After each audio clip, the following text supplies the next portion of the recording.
Sir ಇಲ್ಲಿವರೆಗೂ 3 ವರ್ಷ ಆಗಿರಲಿಲ್ಲ, ಸರಿ ಆಗಿರೋದ್ರಿಂದ ಈ ರೀಡಿಂಗ್ ಬಿಟ್ವೀನ್ ದ ಲೈನ್ಸ್ ಅಂತೀವಲ್ಲ ಸರ್, ಅವ್ರು ಏನು ಹೇಳ್ತಿದ್ರು ಕೂಡ ಪಕ್ಷದ ಆಂತರಿಕ ಸಮಸ್ಯೆಯನ್ನ ಬಗೆಹರಿಸುವಂತ ನಿಟ್ಟಿನಲ್ಲಿ ಎಐಸಿಸಿ ತೆಗೆದುಕೊಂಡಿರೋ ಕ್ರಮ ಆಗಿದೆ. ಯಾಕಂದ್ರೆ ಬಹಿರಂಗವಾಗಿ ಸುಮಾರು ಜನ ಹೇಳಿದ್ರಲ್ಲ, ಅದು ಅವರು ಮಾಡ್ಲೇಬೇಕು. ಯಾಕಂದ್ರೆ ಜನರಲ್ ಸೆಕ್ರೆಟರಿ ಅವ್ರದ್ದು ಕೂಡ ಜವಾಬ್ದಾರಿ ಇದೆ. ಸೊ ಅವರು ಬಂದು ನಮ್ಮ ಸಮಸ್ಯೆ ಕೇಳಿದ್ರೆ ಒಳ್ಳೇದಾಗಿದೆ, ಕೆಟ್ಟೇನಿಲ್ಲ, ಒಳ್ಳೇದಾಗಿದೆ. ಡ್ಯಾಮೇಜ್ ಕಂಟ್ರೋಲ್ ಅಂತ ಹೇಳ್ಬೇಕಾಗುತ್ತೆ, ಅದು ಹಂಗೆ ಹೇಳ್ಬೋದು. ಡ್ಯಾಮೇಜ್ ಕಂಟ್ರೋಲ್ ಇದೆ.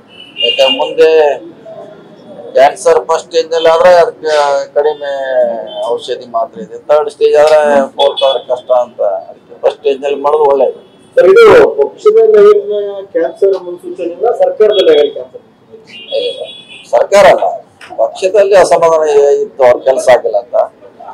ಸೊ ಜನರಲ್ ಸೆಕ್ರೆಟರಿ ಅವ್ರಿಗೆ ಗೊತ್ತಾಗಿರ್ತದೆ ನಿಜಾನ ಅಥವಾ ಇಲ್ಲ, ಅಥವಾ ಸಚಿವರಿಂದ ಆಗಿಲ್ಲ.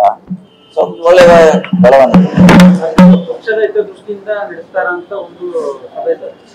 ಹೀಗಾಗಿ ಪಕ್ಷ ಸಂಘಟನೆ ಬಗ್ಗೆ ಕೂಡ ಚರ್ಚೆ ಪಕ್ಷದ ಬಗ್ಗೆ ಚರ್ಚೆ ಆಗಿಲ್ಲ. ಮುಂದಿನ ಸಾರಿ ಅದಕ್ಕೆ ನೋಡೋಣ, ಬೇರೆ ಟೈಮ್ನಾಗ ಮಾತಾಡ್ತೀವಿ. ಸರ್, ತಾವು ವೈಯಕ್ತಿಕವಾಗಿ ಸಂಘಟನಾತ್ಮಕ ವಿಚಾರ ಮಾತಾಡಿದ್ರೆ ತಮ್ಮ ಮನಸ್ಸಿನ ಆಸೆ ಏನಾದ್ರು? ಇಲ್ಲ, ಮಾತಾಡ್ಬೇಕಂದ್ರೆ ನೆಕ್ಸ್ಟ್ ಟೈಮ್ ಮಾತಾಡ್ತೀನಿ. ಈ ಸಲ ಮಾತಾಡ್ಲಿಕ್ಕಾಗಿಲ್ಲ, ನೆಕ್ಸ್ಟ್ ಟೈಮ್ ಮಾತಾಡ್ತೀನಿ.